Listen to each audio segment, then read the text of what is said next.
A Guatemalan father brought his 10-year-old daughter to the U.S. Mexico border. He learned to regret it. Families caught in the Trump administration's migrant protection protocols faced hard choices. One man shares his story of defeat. Story by Lauren Villagran, photography by Omar Ornelas. Published 7 a.m. Central Standard Time, December 10th, 2020. Updated February 5th, 2021. Editor's note. This story was produced by the El Paso Times and is being shared by the El Paso Times as part of a binational border media collaboration under Microsoft-led Rebuilding Local News pilot program. The night after their immigration court hearing, Francisco Siegel held his young daughter in his arms in a freezing border patrol cell. She begged him to open the door. Francisco Siegel's Anchi community in Guatemala once depended on rain and the Salama River to farm the land. Reduced to rainfall led to pumping of the river, which Siegel can't afford. He migrated to the USA in 2019 with his daughter Melissa, 10, but was stopped by the Trump administration's migrant protection protocols. Have you ever experienced a moment when you see your child crying and you can't do anything? He said about the night he confronted one of the hardest decisions of his life. It breaks your soul. Melissa Siegel, second youngest of 7 children, with long brown hair and a shy smile, had a glimpse El Paso from the government van and wanted to see more of the houses with yards beyond the highways. Now she was trembling with cold, and Siegel couldn't bear to tell her that they were detained, that they had come 2,000 miles from Guatemala to wait 2 months in a makeshift shelter in Juarez, only to find that their case had, under the Trump administration's migrant protection protocols, was hopeless. I told her, "Don't cry. Be strong," Siegel said. "Tomorrow we'll leave here." "No, Papa," she said. "Let's go now. Open the door." That summer of 2019, tens of thousands of Central American migrant families found themselves faced with the choices that Siegel had before them. Stay in Mexico and attend the program's court hearings in which barely 1% of applicants win relief, return to face his children's hunger and the crushing bank debt that funded his trip north, or risk crossing illegally. They were 2 of the more than 68,000 people caught in the net of the migrant protection protocols and returned to Mexican border cities. Many, like Siegel, were well-meaning parents who sought refuge from gang violence, the ravages of climate change, and economic distress in Central America, but who were unlikely to qualify for asylum under U.S. law, especially without the help of an attorney. More, a hot pursuit, a deadly crash, and the dangerous business of migrant smuggling. Thousands went home defeated to face greater desperation than before. Hundreds still remain in limbo in Juarez, in rented rooms or relief shelters run by nonprofit and religious organizations.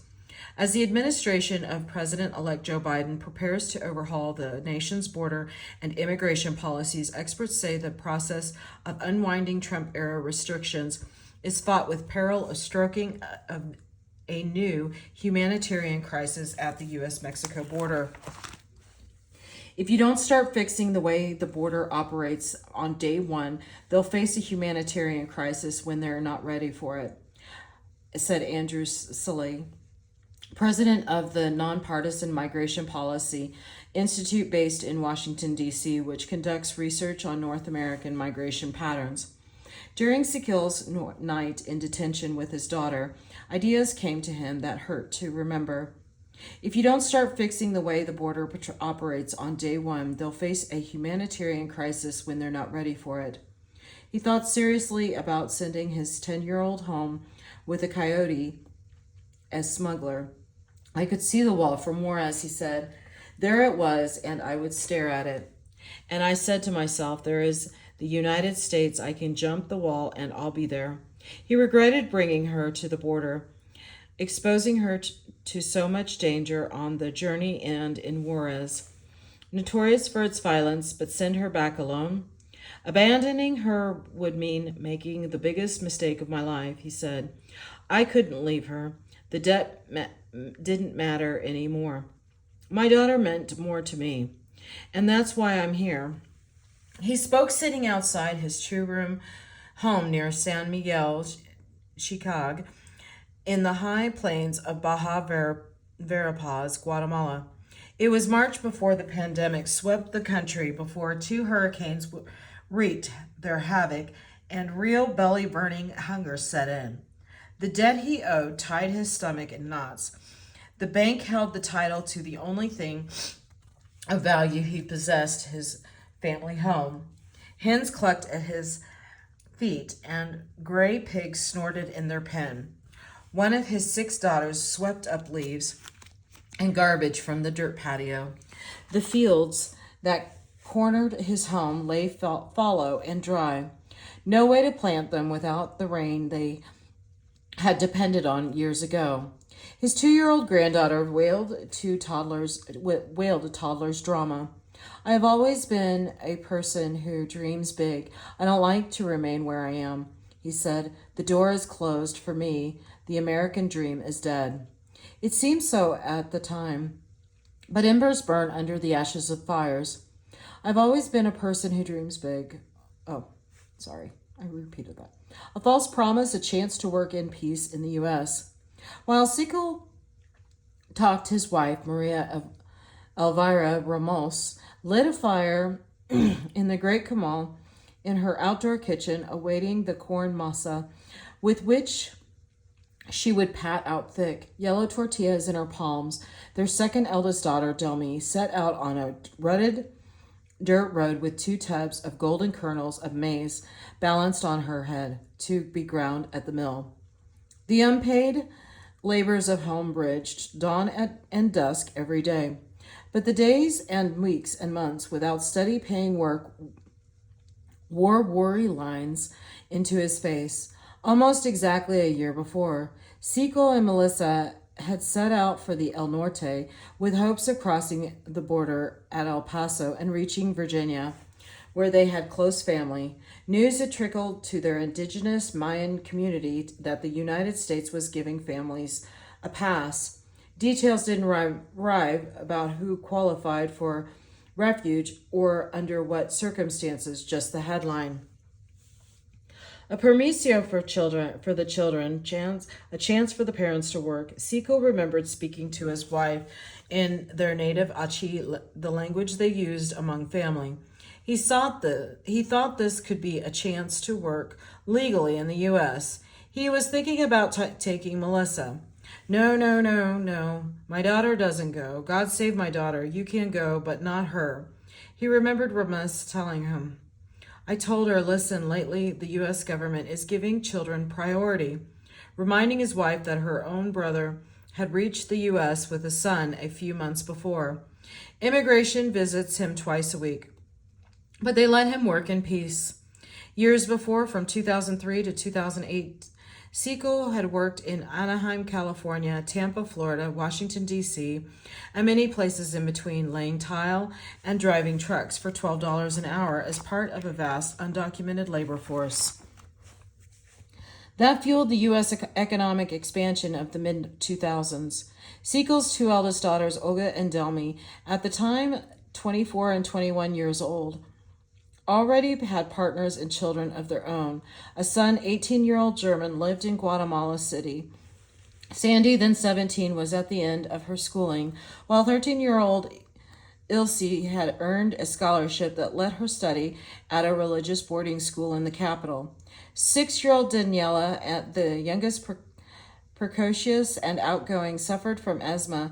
It was too much to risk taking her on the arduous, unpredictable journey, he thought. As shy as she was, Melissa was curious about the world. He could show her Mexico and the U.S., the places he loved, and she was still young enough to learn English and benefit from education in the U.S. At great pains, he persuaded his wife.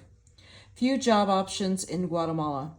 The people of Guatemala are very rooted in the families, their culture, their land, said Ursula Roldan, director of the Institute for Research and Projection on Global Dynamics at the Universidad Rafael Landívar in Guatemala City.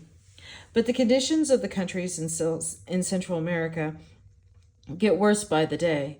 She said, access to earnings, to work, even to education for children, the options aren't there. According to a recent World Bank report, the percentage of the population in Guatemala considered poor increased from 43 to 49% between 2006 and 2014, the latest year for which data was available.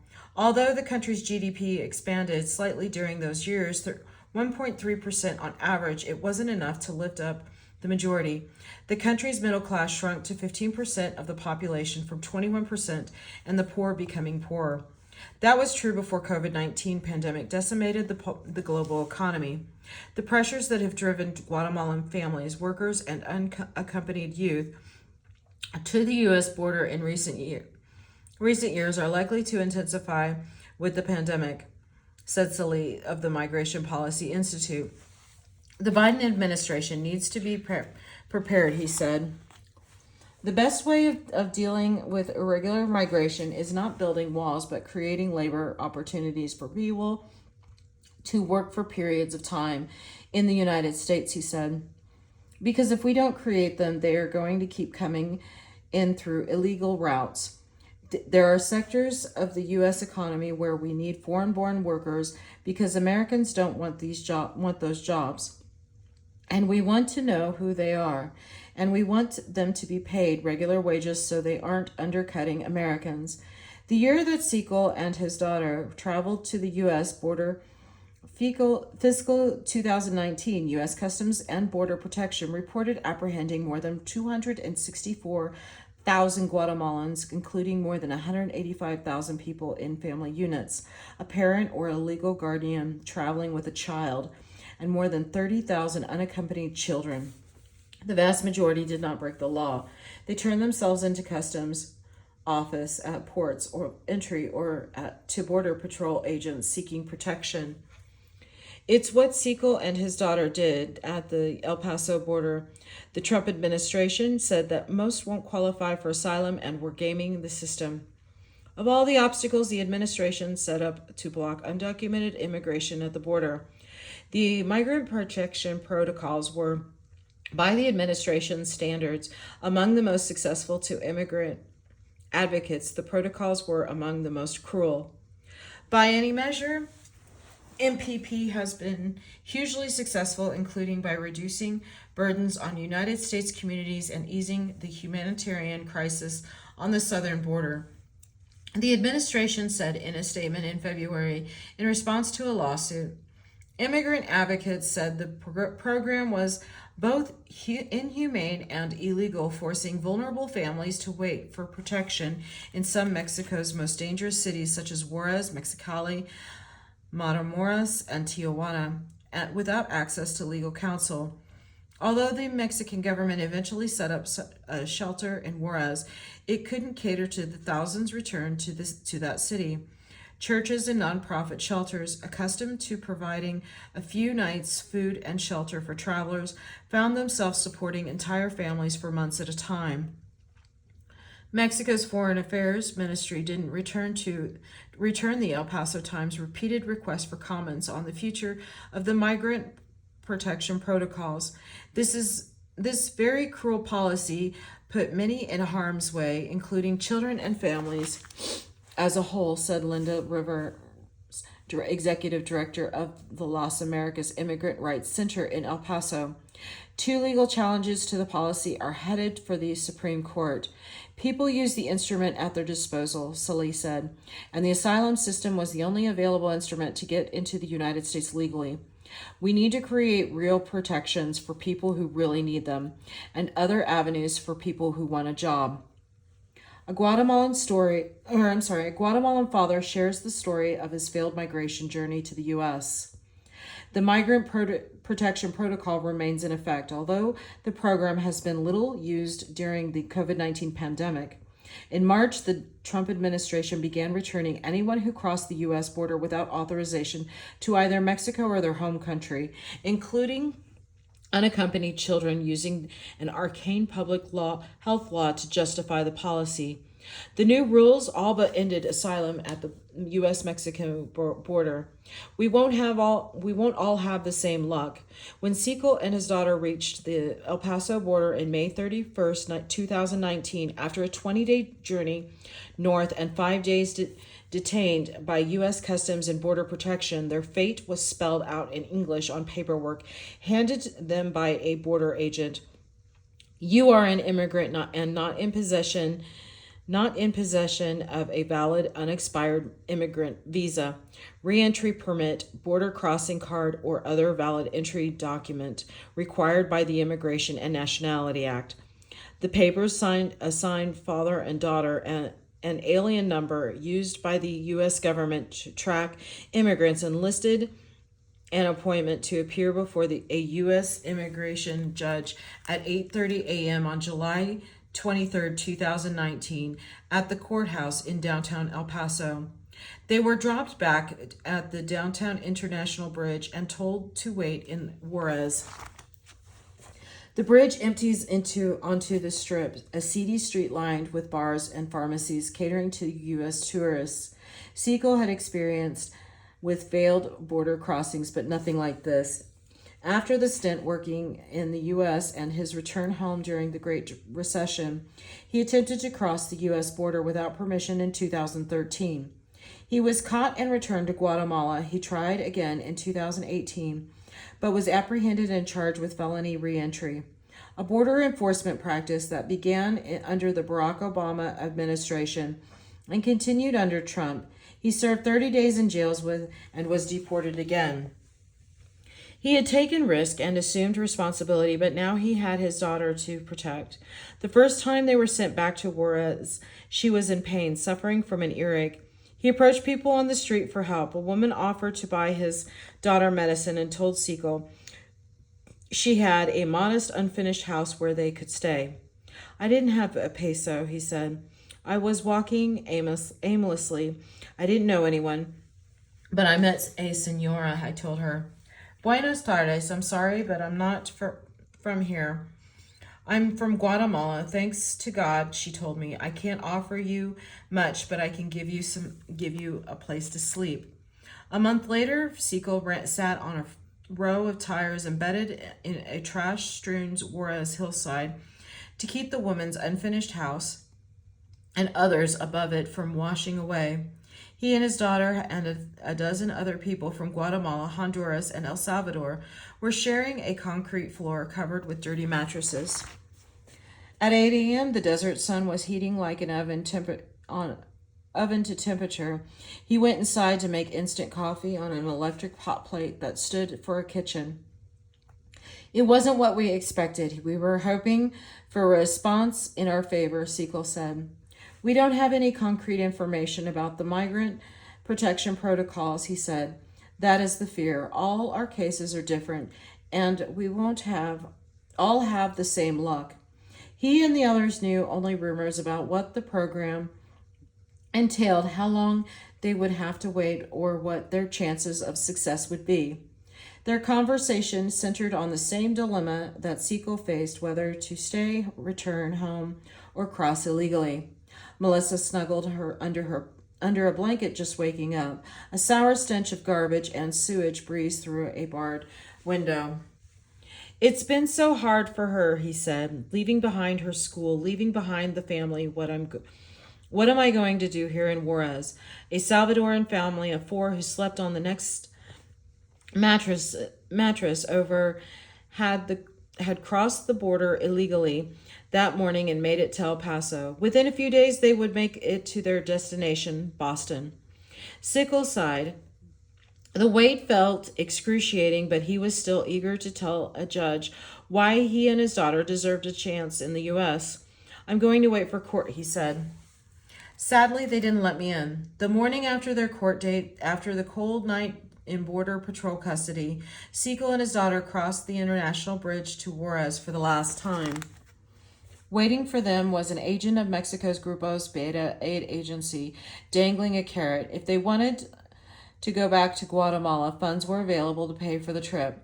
The United Nations International Organization for Migration provided departure assistance for more than 1,500 people subject to the migrant protection protocols, including 1,100 people in Juarez. Sickle was one among those who took the offer. Back in the home he built a quarter-mile from the one where he was raised, where his elderly parents still lived, Sickle tried to make sense of his fate. His failure at the U.S. border had taken away any hope of changing his family's circumstances. Ramos had taken out a $3,000 microcredit for construction. The couple spent it instead, as the others in the community had at the time, on the journey north. They owed the bank $128 a month, an enormous sum without steady-paying work. It was a debt he could pay off in a matter of months with a job in the U.S. In Guatemala, where the minimum wage was roughly $11 a day, and work for him was scarce, he struggled to bring home even $220 a month. They were surviving on corn. Some months he and his wife went hungry to make sure the children ate. If the United States government had told me, okay, Francisco, you can come in, but you are going to have to go to court, no problemo, I will go to court. Whatever the government wants me to do, I will do because I'm inside the government's country. Sadly, they didn't let me in, he said. They left me here. Outside, and being outside is not the same as being inside. Melissa seemed happier at home with her mother and sisters at ease. She knew her place in the community, her daily chores, and she was protected. That week between classes, she would sweep the family's patio and wash her school uniform on the concrete washboard out back. She would chase the chickens out of the milpa garden and feed the gray pigs corn. She would dust and strip arm-length leaves called hojas de sal for her grandmother and aunties to wrap tamales for the ninth day of prayer over her ailing grandfather. She wasn't old enough yet to know the disappointment of her education being cut short, or the financial worries borne by her parents and sisters, now mothers themselves. Her father explained, "We are people with few resources here in Guatemala.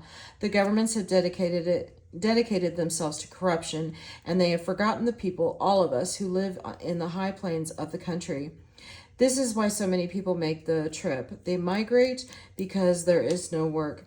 Children don't ask you if there is or isn't food. Children say, 'Mammy, give me food,' whether you have it or not. So as a mother, you do what you have to do to provide for your children or kids. The U.S. is always on my mind." Rain poured off the clay tejas roof covering Sico's porch. He held his cell phone out to catch a signal and warned that the video call might cut off as Hurricane Iota crawled overland in late November.